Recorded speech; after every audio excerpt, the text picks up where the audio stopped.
दुलार चंद यादव के गांव में अनंत कुमार सिंह को एक पोलिंग एजेंट तक नहीं मिल पाया, या जेडीयू और बीजेपी का पोलिंग एजेंट डर के मारे उस गांव में गया ही नहीं।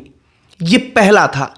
अब दूसरा सुनिए कि गोपालगंज में एक यादव व्यक्ति जो बीजेपी को वोट कर देता है, उसकी पत्नी, उसके परिवार के और लोग भाजपा को वोट दे देते हैं। वो व्यक्ति भाजपा का बूथ पर पोलिंग एजेंट बन जाता है। उसको दूसरे यादव मिलकर पीटते हैं, उसको पकड़ करके मारते हैं, उसकी पत्नी, उसके परिवार के लोगों को मारते हैं। और इसके बाद से एक और वीडियो वायरल है जिसमें एक पति अपने पत्नी को इसलिए पीट रहा है क्योंकि उसने आरजेडी को वोट देने के लिए कहा था, लेकिन पत्नी बीजेपी को वोट देकर चली आई। ये दो तीन अलग अलग कहानियां हैं जिसके बारे में हमने सोचा कि जरा चर्चा की जाए। सबसे पहले हिंसा का इंपैक्ट क्या होता है भविष्य में। दुलार चंद यादव के गांव की स्थिति को आप देखेंगे, समझेंगे तो आपको मालूम पड़ेगा।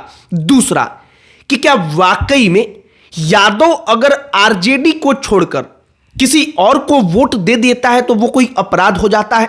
ऐसा माहौल क्यों बन रहा है और ऐसा माहौल कैसे बनाने वाले लोग समाज में रह रहे हैं, सब पर चर्चा करेंगे, बातचीत करेंगे। लेकिन आगे बातचीत करने से पहले हमारा नमस्कार स्वीकार करिए। हमारा नाम मोहित कुमार सिंह है। सबसे पहले दुलार चंद यादव के गांव की कहानी जानिए। यह कहानी 4-5 दिन पुरानी है लेकिन महत्वपूर्ण है, जिससे आप समझ पाएंगे कि अगर हिंसा होता है तो उसका प्रभाव क्या हो जाता है। अनंत कुमार सिंह पर आरोप लगा, वो जेल गए, उनके ऊपर एफआईआर हुआ कि दुलार चंद यादव को अनंत कुमार सिंह छोटे सरकार ने खत्म करवा दिया। बाहुबली अनंत कुमार सिंह को उस गांव में जिस दिन वोटिंग था, जिस दिन मतदान पड़ रहा था, उस दिन एक पोलिंग एजेंट तक नहीं मिला। प्रभात खबर अपनी रिपोर्ट में कहता है कि बीजेपी और जेडीयू का कोई एजेंट वहां पर मौजूद नहीं था। जो दुलार चंद यादव का गांव था, तार इलाका वहां का, उस इलाके में कोई एजेंट था ही नहीं। दूसरा, हमने एक जगह और रिपोर्ट पढ़ा, उसमें कहा गया कि बीजेपी और जेडीयू का कोई पोलिंग एजेंट पहुंचा ही नहीं। मतलब संभावना यह है कि शायद एजेंट बनाया गया हो लेकिन डर के मारे वो वहां पर गया ही नहीं। वो दुलार चंद यादव के गांव में जेडीयू और बीजेपी का एजेंट था, इसलिए डर के मारे पहुंचा ही नहीं। अब आप इस बात को समझिए कि आखिरकार जब हिंसा होती है तो उसका प्रभाव क्या पड़ता है, कैसे एक डर कायम होता है। और वो डर केवल एक दिन के लिए, 2 दिन के लिए नहीं, बल्कि आगे आने वाले कई चुनावों को प्रभावित करता है। यह एक अलग मसला हो गया। अब इसके बाद आइए दूसरी कहानी पर। गोपालगंज में एक व्यक्ति है जिस व्यक्ति के परिवार के लोग बीजेपी को वोट दे देते हैं। वो बैकुंठपुर विधानसभा से ताल्लुक रखते हैं। वहां पर मिथिलेश तिवारी बीजेपी के कैंडिडेट हैं। आरजेडी की तरफ से एक यादव कैंडिडेट है जो मौजूदा वक्त पर वहां के विधायक भी हैं, और यादव वहां के उस यादव को आरजेडी पार्टी के जो विधायक हैं उनको वोट दे रहे होते हैं। लेकिन कुछ यादव बीजेपी के फेवर में जाकर के बीजेपी को वोट दे देते हैं।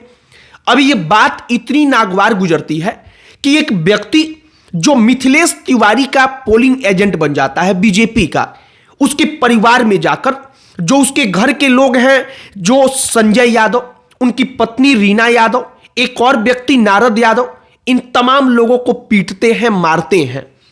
मामला इस वक्त पर पुलिस दर्ज कर चुकी है, कार्रवाई चल रही है। पुलिस कह रही है कि पूर्व में जमीन का विवाद भी था, लेकिन मौजूदा वक्त का पूरा मामला केवल चुनाव को लेकर है।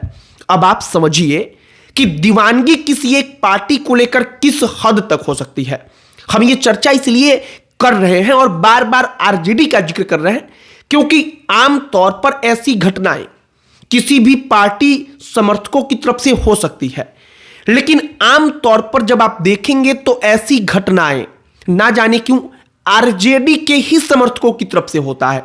तेजस्वी यादव के ही चाहने वाले जो हैं वो इतने उग्र हो जाते हैं। एक और वीडियो वायरल है जिसमें एक पति अपने पत्नी को इसलिए पीटता है क्योंकि वो आरजेडी का समर्थक है। वो चाहता था कि आरजेडी को वोट दिया जाए, लेकिन उसकी पत्नी जब वोट डालने गई तो उसने बीजेपी को वोट दे दिया। बाकायदा वो लोगों के सामने पूरे समाज के लोग वहां पर देखते हैं और वो अपनी पत्नी को पीटता है। लोग उसको पकड़ते हैं, पत्नी को बचाते हैं। ये वीडियो सोशल मीडिया पर वायरल होता है और इसके बाद प्रश्न खड़ा होता है कि आरजेडी समर्थकों के अंदर ही ये तमाम चीजें क्यों हैं।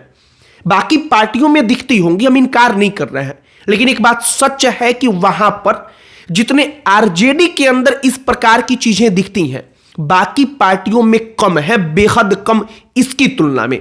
और इसीलिए बार बार आरजेडी को लेकर अनुशासन, आरजेडी को लेकर के जो उसका समर्थक वर्ग है वो कैसे सोचता है, उसके उग्रवाद को लेकर के तमाम चर्चाएं चलती रहती हैं। शायद राष्ट्रीय जनता दल के नेता भी इस बात को समझते हैं कि उनके समर्थकों का जो वर्ग है वो जैसे उग्र होता है, उसके ही कारण वो सत्ता से दूर है। और कई सारे वीडियोस, कई सारी कहानियां जो वायरल हैं, जिसमें डर के बाद से आपको यह दिखेगा कि जाति के नाम पर कोई पार्टी है तो उसको छोड़ करके किसी और को अगर यादव ही समाज का व्यक्ति वोट दे देगा तो दूसरे यादव मिलकर उसको मारेंगे। ये तमाम चीजें कैसे जो समाज है उसके अंदर व्यवस्थित तरीके से दिखाया जा रहा है, उसको फिट करने का प्रयास किया जा रहा है। बाकी जो गोपालगंज की कहानी थी, दुलारचंद यादव के गांव की कहानी थी, हमने आपको बताई है। आपकी प्रतिक्रिया इस पर क्या है, कमेंट बॉक्स में लिखकर बताइएगा। इस वीडियो को यहीं पर समाप्त करते हैं। अंत में हमारा परिचय, हमारा नाम मोहित कुमार सिंह है। बहुत बहुत धन्यवाद।